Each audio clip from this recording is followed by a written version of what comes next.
날씨가 오늘은 따뜻하고 내일부터는 추위가 또 온다고 하는데 건강에 유의하시길 바랍니다. 우리가 고통을 당하는 일이 있기도 하고 인생의 밤이 찾아오기도 합니다. 그럴 때마다 우리가 어떤 말을 해야 할 것인가, 이게 참 어려운 문제죠. 고통을 당하는 사람에게 어떠한 말을 하는 것도 미안하고 또 말을 건네지 않는 것도 참 죄송한 그런 상황이 되기도 합니다. 우리는 인생의 고통을 또 인생의 밤중과 같은 그런 고단한 삶을 또 맞닥뜨리게 되는데, 오늘 욥기는 그런 인생에서 하나님을 만나는 그런 사건을 기록하고 있습니다. 우리가 1장에서 보면 사탄이 하나님의 허락하에 욥의 자식들을 다 죽이고 그리고 재산을 전부 빼앗아 갑니다. 그래도 1장 20절 이하에 보면 욥이 하나님을 원망하지 않았다 이렇게 기록합니다. 2장에 들어가서 사탄이 하나님께 몸을 직접 상하게 하십시오. 그러면 그렇지 않을 것입니다. 그렇게 허락을 받고 사탄이 욥의 몸에 직접 상하게 할 것을 요구하고 허락을 받아서 뼈와 살을 치게 합니다. 그래서 온몸에 병이 들게 되어집니다. 그러자 욥의 부인이 이렇게 말하죠. 이래도 참고 견디겠습니까? 차라리 하나님을 욕하고 죽는 것이 더 낫습니다. 이렇게 말을 하죠. 이 재난이 닥치자 이런 것이 없으면 차라리 죽는 것이 낫지 않겠느냐 이렇게 말을 하는 것입니다. 그러니 하나님을 저주하고 죽자고 그렇게 말하는 것입니다. 3장에 있어서 욥도 이렇게 말합니다. 그 후에 입을 열어 자기의 생일을 저주하니라 이렇게 말씀합니다. 욥이 자기가 태어난 날을 저주하고 또한 자신의 죽음을 이제 논하는 일을 합니다. 사실 욥에게 있어서는 이해할 수 없는 그런 고난 속에서 차라리 죽는 게 낫지 않는가 이런 말을 합니다. 그래서 그 해결을, 이 모든 고통의 어려운 문제들을 죽음으로, 죽는 것으로 해결을 하려고 합니다. 그러나 욥기를 시작하면서 전제가 있습니다. 뭐냐 하면 욥에게 모든 것을 빼앗는 것은 허락했습니다. 그러나 또한 욥의 생명은 해하지 말라고 또한 두 가지 단서를 하나님은 붙이셨습니다. 죄 안 짓고 하나님을 두려워하고 공경하고 주의를 잘 지키고 헌금을 잘하면 무탈해야 하고, 그리고 하나님의 복을 누리며 잘 살아야 하는데, 사실 그렇게 잘 살아온 욥의 상황이 이해가 되지 않습니다. 열심히 하나님 말씀 듣고 주의를 섬기고 열심히 봉사도 하고 순종하고 살았는데 갑자기 닥친 이 재앙이 사실 욥에게 있어서는 이해가 되지 않는 것입니다. 그래서 우리에게 다가오는 여러 가지 고통들에 있어서도 우리는 이해되지 않기 때문에, 해결이 되지 않으니까 대부분 애매한 자리에 서게 됩니다. 답은 찾지 못하고 마음은 완전히 항복이 안 되지만 그냥 이 정도 살면 되는 거 아닌가 하는 나만의 기준을 만들어서 거기에 머물게 됩니다. 오늘 이 욥의 이 고통을 바라보면서 조용히 지켜보던 그 친구 엘리후가 입을 엽니다. 오늘 말씀은 엘리후가 욥에게 말한 내용을 담고 있는데, 고난을 당하는 사람, 그 불행 그 자체만을 놓고 탄식을 하지 하나님을 찾지 않는다라고 지금 엘리후가 말하고 있습니다. 아니, 고통을 받으면 고통 자체만을 놓고 탄식을 하는데 왜 하나님을 찾지 않느냐라고 지금 욥에게 질문하고 있는 겁니다. 왜 하나님께 잘못했다라고 부르짖지 않느냐라고 그렇게 지금 묻고 있는 것입니다. 욥은 죄가 없다라고 이야기하고 있고 아무런 이유가 없이 나에게 다가온 재난이라고, 그래서 이 문제를 놓고 탄식하고 하나님 앞에 어떤 죄의 용서나 회개를 구하지 않습니다. 이것을 보고 엘리후가 왜 하나님을 찾지 않느냐, 왜 하나님께 회개하지 않느냐 이렇게 지금 묻고 있는 것입니다. 그래서 이제 오늘 말씀에 읽은 9절의 말씀에 보면 이렇게 말씀하고 있습니다. 같이 읽겠습니다. 시작. 사람은 학대가 많음으로 부르짖으며 군주들의 힘에 눌려 소리치나.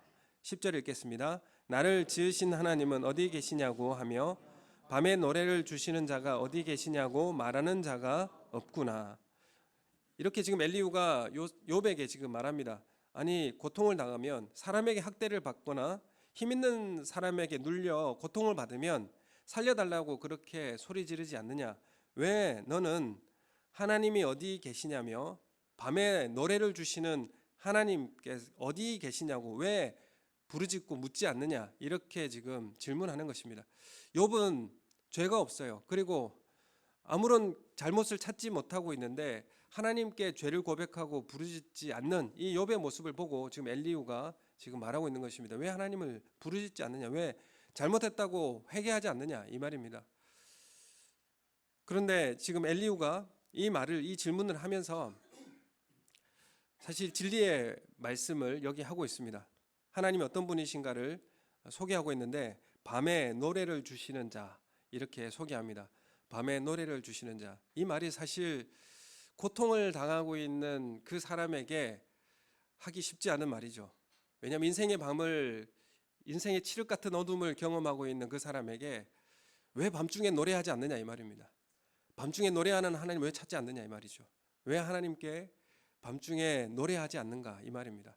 이것은 고통을 당하는 사람에게 있어서는 더 큰 상처를 주는 말이 될 수 있는 것이죠.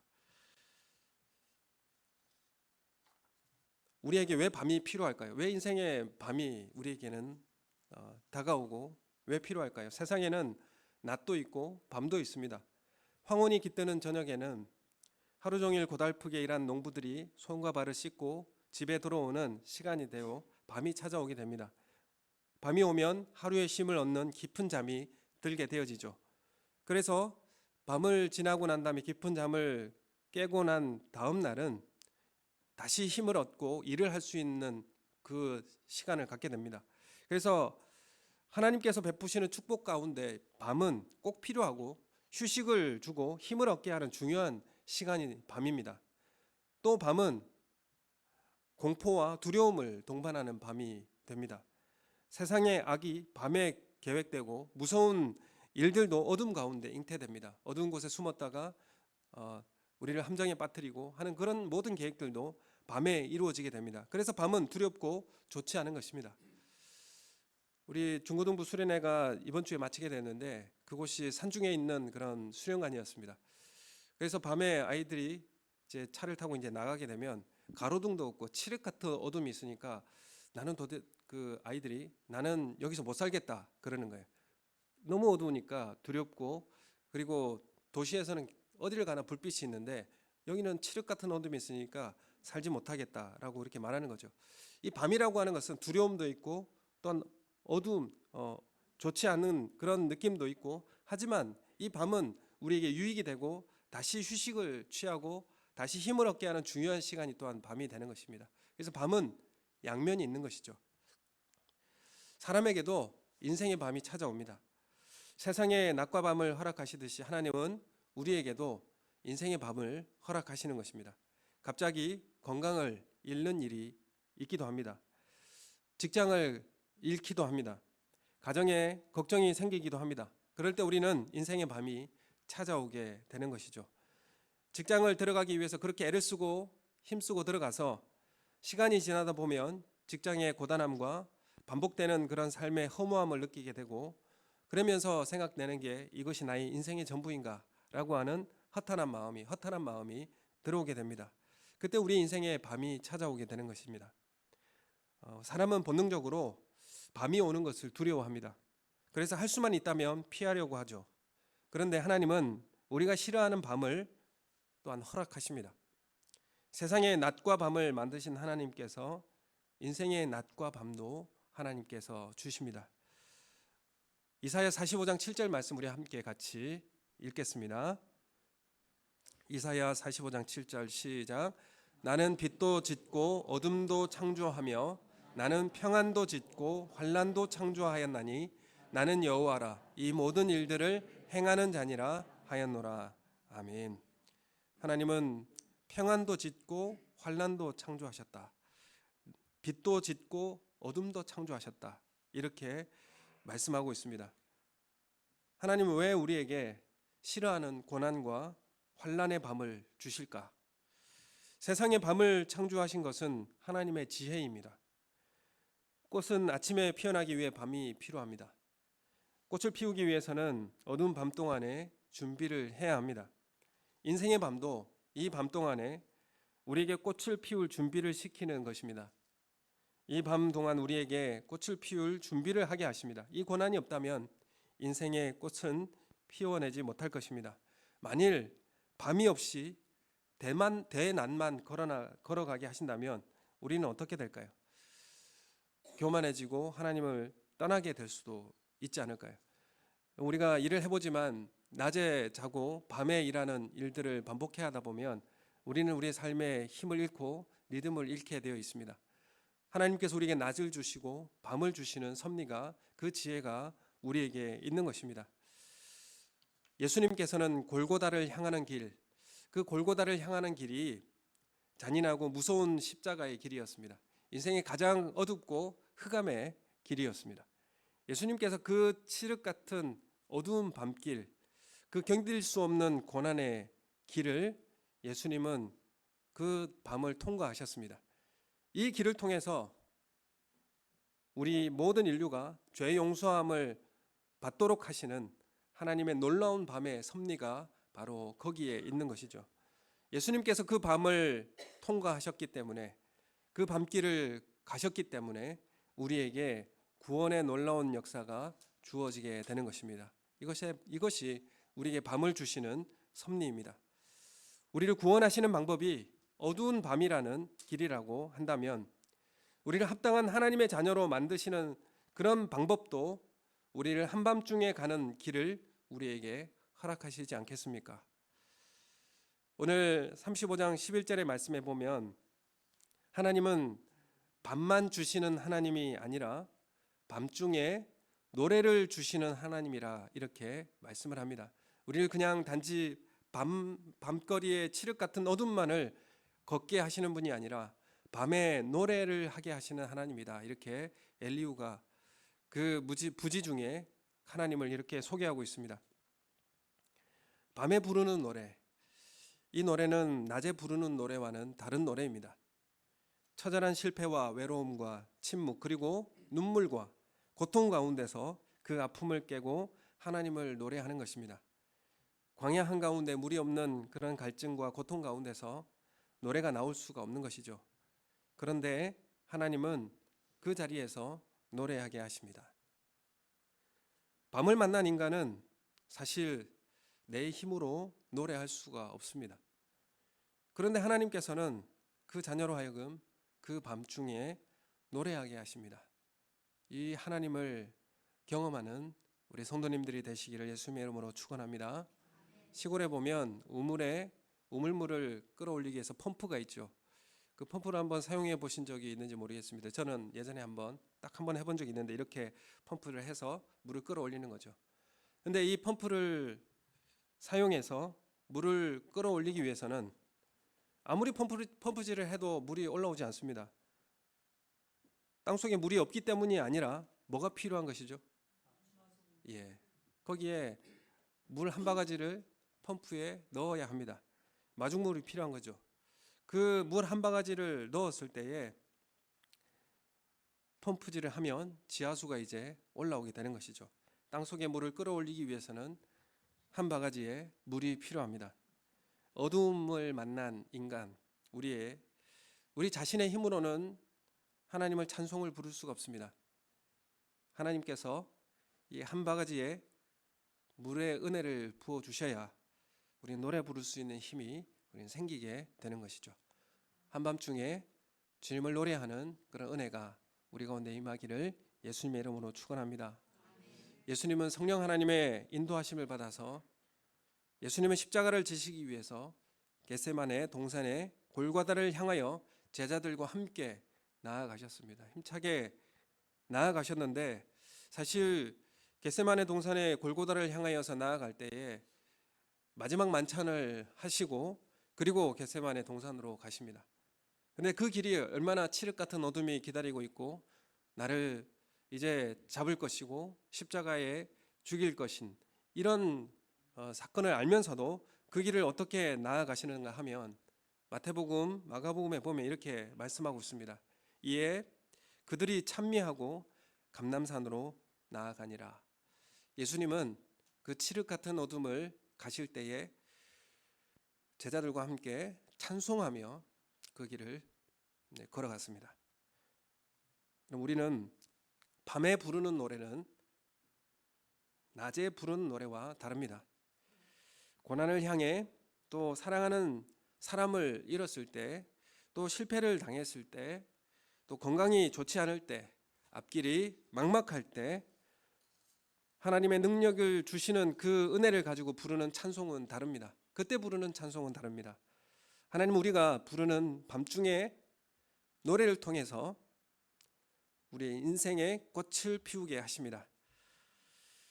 여러분, 우리가 인생의 밤이 올 때, 인생의 어둠이, 칠흑 같은 어둠이 우리에게 올 때에 뭐가 가장 힘듭니까? 뭐가 가장 힘드냐 하면 하나님이 안 계신 것 같기 때문에 그렇습니다.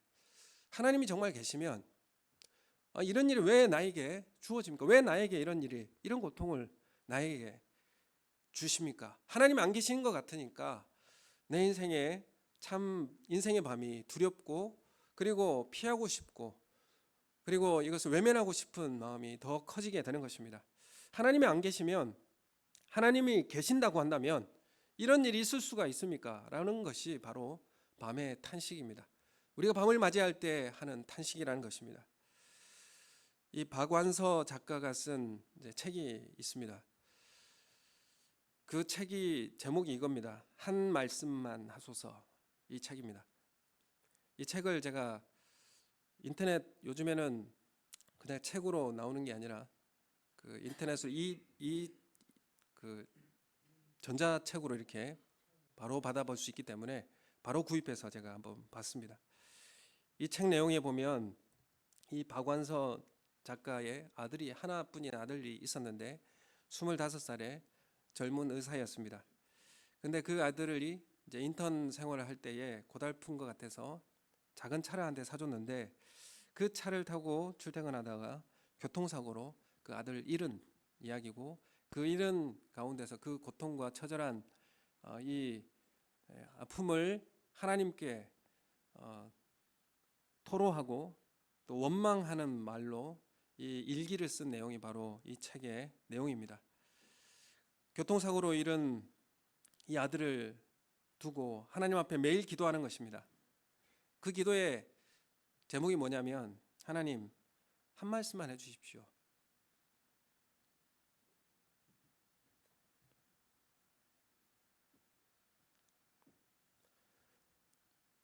그 애를 왜 데려갔는지 한 말씀만 해주십시오.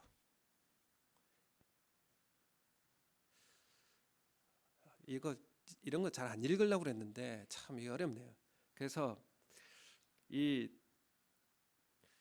주님이 정말 당신이 계시다면 왜 내 아들이 죽어야 하는지,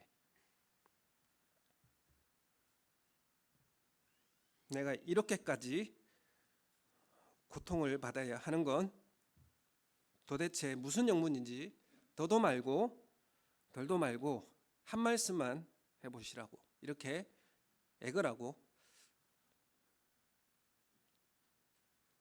하나님 앞에 기도합니다. 매달립니다. 그 말이 어떤 말이라도 좋다는 것입니다. 내가 여기 있다고, 두려워하지 말라고, 그 기도 좀 그만하라고, 이 말도 좋다는 것입니다. 여러 말이 있을 수 있는데 한마디만 하시면 좋겠다는 것입니다. 자기 아들이 왜 죽었는지 몰라도 괜찮다는 겁니다. 한마디만 하면 된다는 거죠.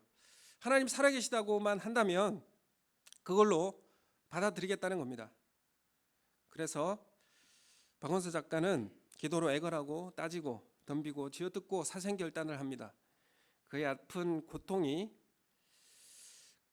이 수도원에 들어가서 작정하며 기도하고, 이 천주교 신자인데 그래서 하나님 앞에 따지고 기도합니다. 그러면서 아픔을 겪은 사람들의 마음을 헤아려주는 이 고통의 말이 사랑의 언어가 되어지고, 그리고 밥을 먹었지만 항상 토하고 소화되지 않는 그 삶을 살아가다가 하나님 한 말씀만 하십시오라고 그런 고통과 그 고통에 토설을 했을 때에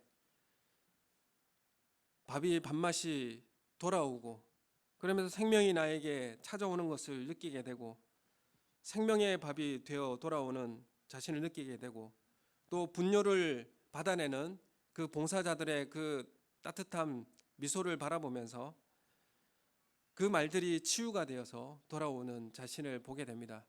모든 들판의 꽃들이 장미만 되면 그것은 온전한 정원이 되지 않지 않겠습니까? 왜 나에게만 일어나야 됩니까? 라는 것을, 왜 나에게 있어서 일어나면, 나에게는 왜 일어나면 안 되는 것입니까? 라는 이런 말로 하나님은 이 박한서 작가에게 말해 주었습니다. 절규하는 말이 생명과 사랑을 확인하는 말로, 영혼을 치유하는 말로 바뀌어 가게 되는 것입니다. 그래서 생명이 살아있는 것을 경험하게 되고 하나님이 살아계시다는 것을 경험하게 된 이 박완서 작가는 비탄에 대한 이 질문이 해결된 건 없지만 해소가 되었습니다. 하나님 앞에 더 이상 질문할 필요가 없어지게 된 것입니다. 이 말씀이 공급되면서 하나님의 살아계신 것을 경험하면서 내가 생명이 살아있는 것을 느끼고 내가 이해하지 못하는 말을 하고 계시는 하나님을 만나게 됩니다. 하나님, 내가 알 수 없는 하나님의 음성을 내가 느끼고 경험하고 있지만, 하나님의 말씀이 나에겐 도대체 이해가 되지 않지만 하나님이 살아계시다는 것을 경험하고, 그리고 하나님을 만나게 되고 그 모든 질문이 이제 사라지게 된 것입니다. 욥의 탄원에 있어서도 마침내 하나님께서 나타나십니다. 그리고 하나님은 욥에게 질문하시죠. 38장 3절의 말씀에 보면 이렇게 말씀합니다. 38장 3절의 말씀을 우리 같이 함께 성경책을 보고 같이 읽겠습니다. 시작. 너는 대장부처럼 허리를 묶고 내가 내게 묻는 것을 대답할지니라. 이렇게 하나님께서 욥에게 나타나셔서 말씀하십니다. 이 말씀이 무슨 말씀입니까?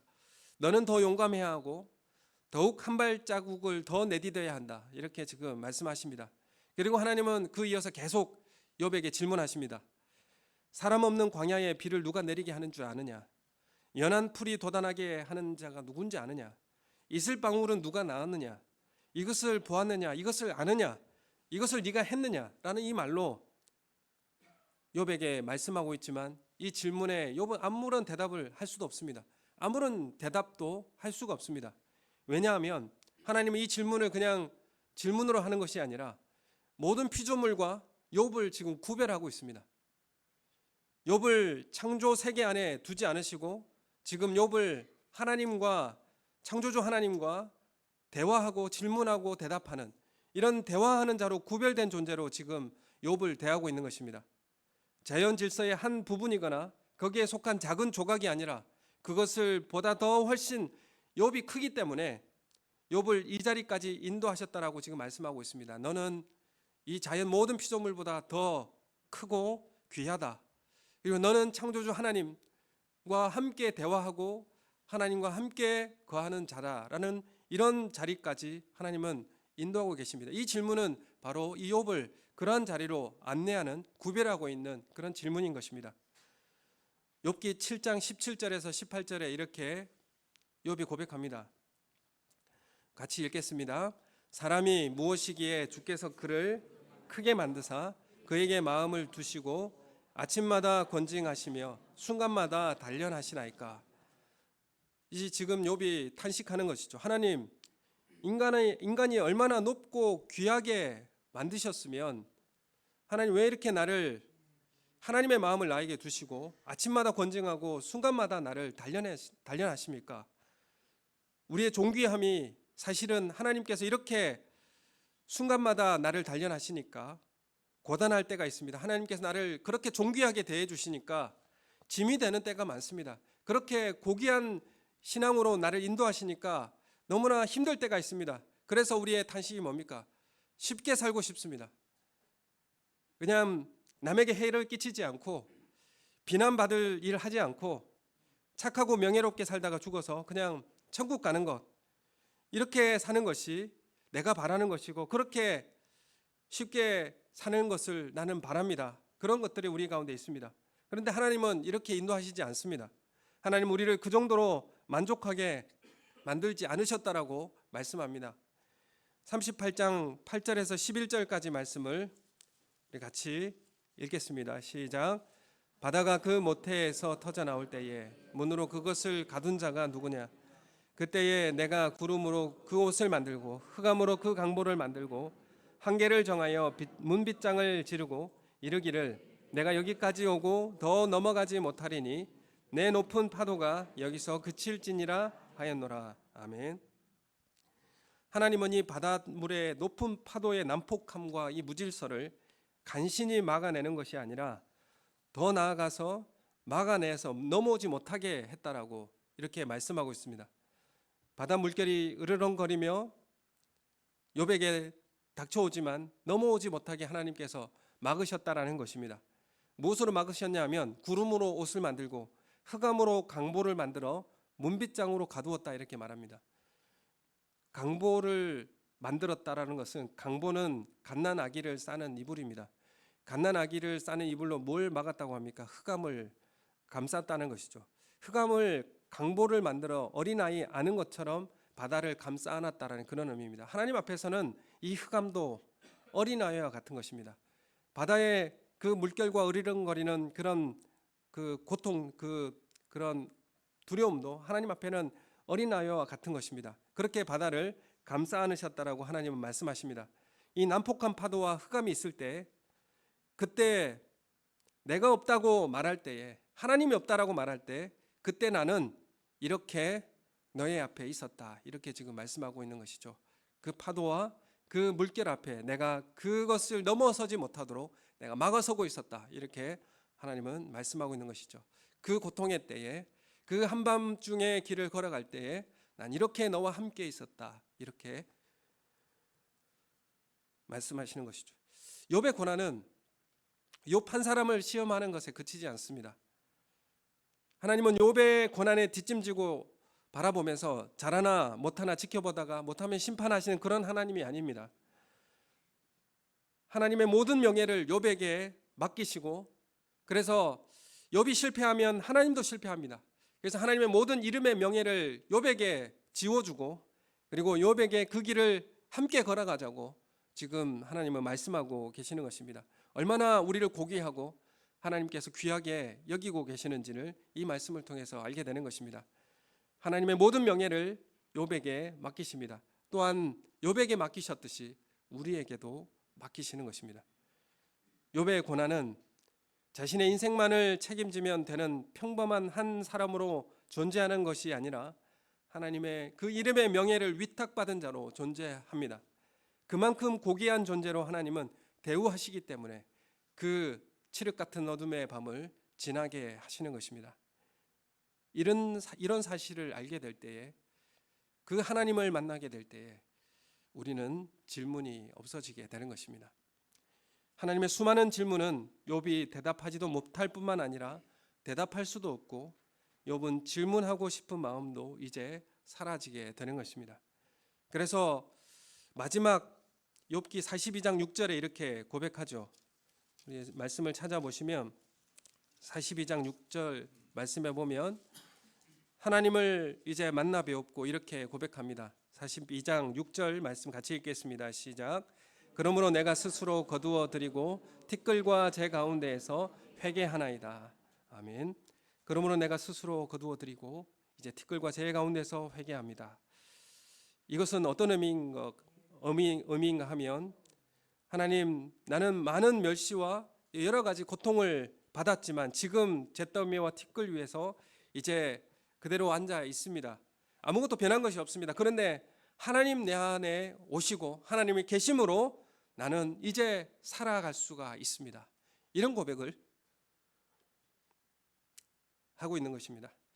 밤에 부르는 노래는 저녁에는 슬픔이 있지만 아침에는 기쁨이 온다는 소망의 노래입니다. 오늘 우리의 모든 고통과 역경을 하나님께서 다 제거하시고 찬란한 아침 햇살을 안고 기뻐하는 날을 반드시 주실 줄을 믿습니다. 이 소망을 가지고 찬양합시다. 인생의 밤이 찾아왔을 때 주님의 신실하심과 주님 우리와 함께 하심을 바라보며 노래합시다. 밤은 잠깐 지나가고 찬란한 의로운 태양이 떠오르는 그 아침이 우리 가운데 다가올 줄로 믿습니다. 오늘 아침까지 고 조순복 집사님의 발인 예배를 드렸습니다. 그 집사님의 얼굴이 환하게 밝아 있었고, 그 아들이 신앙이 없지만 어머니의 생전 얼굴보다 더 밝아 있었고, 목사님을 만나서 반갑게 맞이하는 그 얼굴보다도 더 밝게 빛나고 있었다라고 말하고 있습니다. 오랜 시간 동안에 허리가 아파서 이제 누워서 지냈는데, 그토록 교회를 사랑하시고 주님을 바라보시며 내가 잘못한 일이 없는가 회개하고 항상 11조와 감사헌금을 준비하셔서 갈 때마다 맡겨주셨습니다. 그리고 교회를 위해서 또한 자녀들을 위해서 기도하셨습니다. 오늘 우리에게 이 밤의 고통은 어렵지만, 힘들고 어렵지만 우리에게는 부활의 아침이 있고, 또한 그 소망을 가지고 살아갈 때에 그 아침을 기쁨으로 맞이하는 우리의 삶이 될 줄로 믿습니다. 그런 은혜가 우리 가운데 있기를 예수님의 이름으로 축원합니다.